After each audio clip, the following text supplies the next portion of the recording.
hope you've been having a very good start to the new year. Things have been a bit crazy, to say the least, but let's use this time to focus on some good things, okay? So please, even tell me in the comments what's something good that has happened to you in the new year. I would love to know.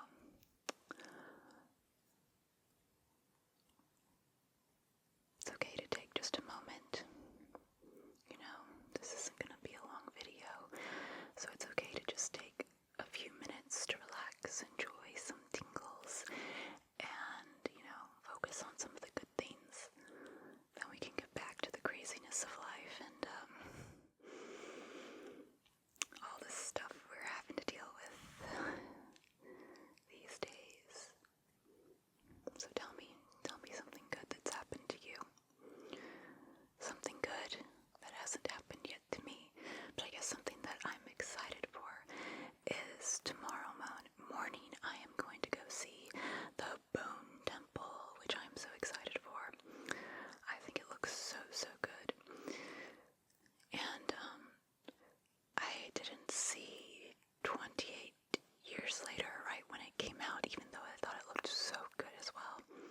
But just based on the mixed reviews, I was like, I can wait a while. But with the Bone Temple, I was like, I need to see 28 years later so I can see the Bone Temple now, right now. And I really liked 28 years later. Granted, I will say, I have not seen 28 Days Later in years. It's been a long time. I was in high school or something when I first saw it, I think. So there's that. I don't think I ever saw the second one. So I don't have that close memory necessarily that might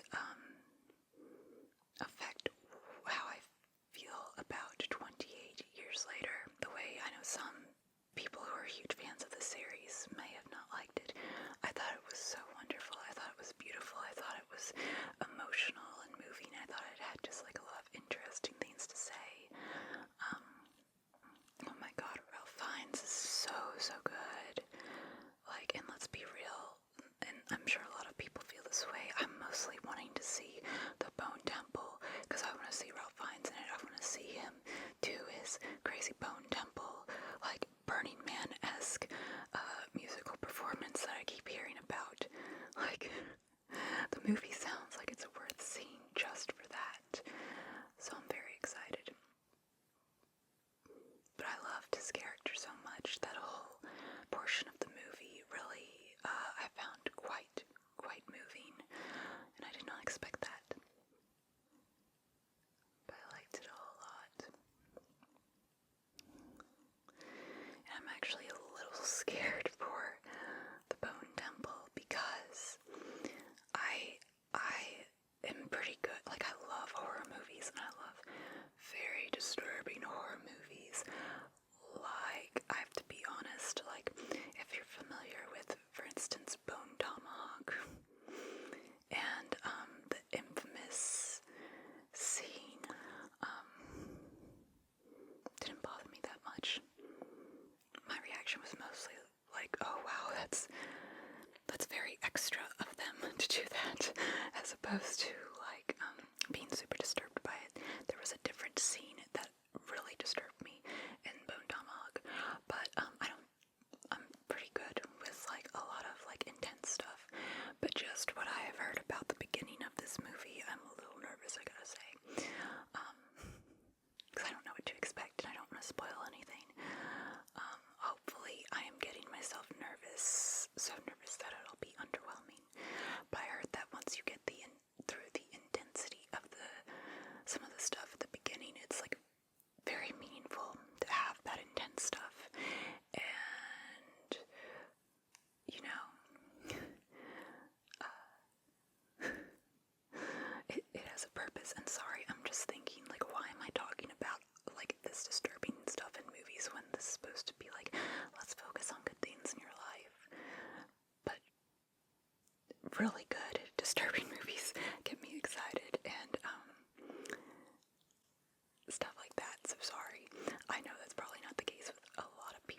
has gotten to the point, and honestly, not even has gotten to the point, like, I've always been this kind of person, but, man, I just look forward to eating breakfast sometime. Like, I can't wait to go to sleep so I can wake up and eat breakfast, because breakfast is so delicious. It can be something as simple as that. Oh, sorry.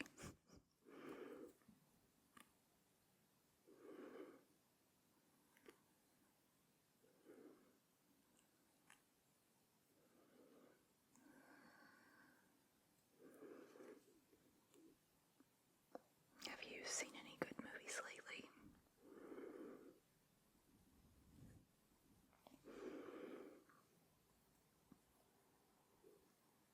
Academy Awards are coming up, and I know there's a whole thing like, oh, the Academy Awards, like,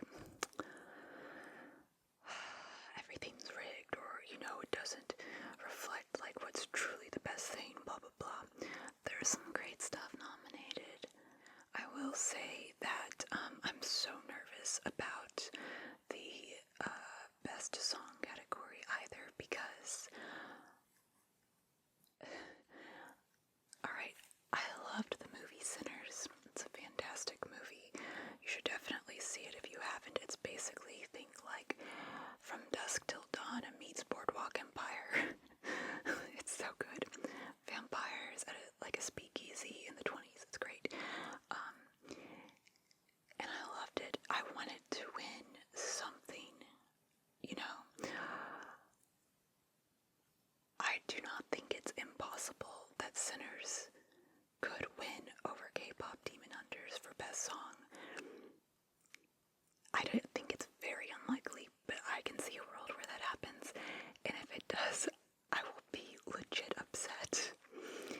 And I feel like the movie as a whole, K-Pop Demon Hunters, like, I thought the movie was great, especially for animation, fantastic, but the music was so good, and just like the cultural impact of Golden, like,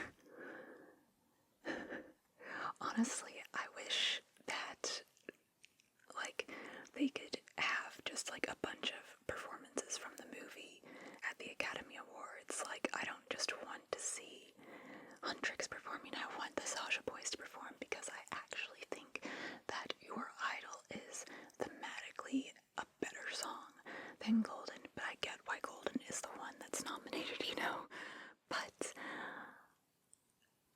if somehow, as wonderful as Sinners is, if somehow there's an upset where Sinners beats out K-Pop Demon Hunters for Best Song, like, I will be so upset. I don't even know why, honestly. Like, I shouldn't, but I will be.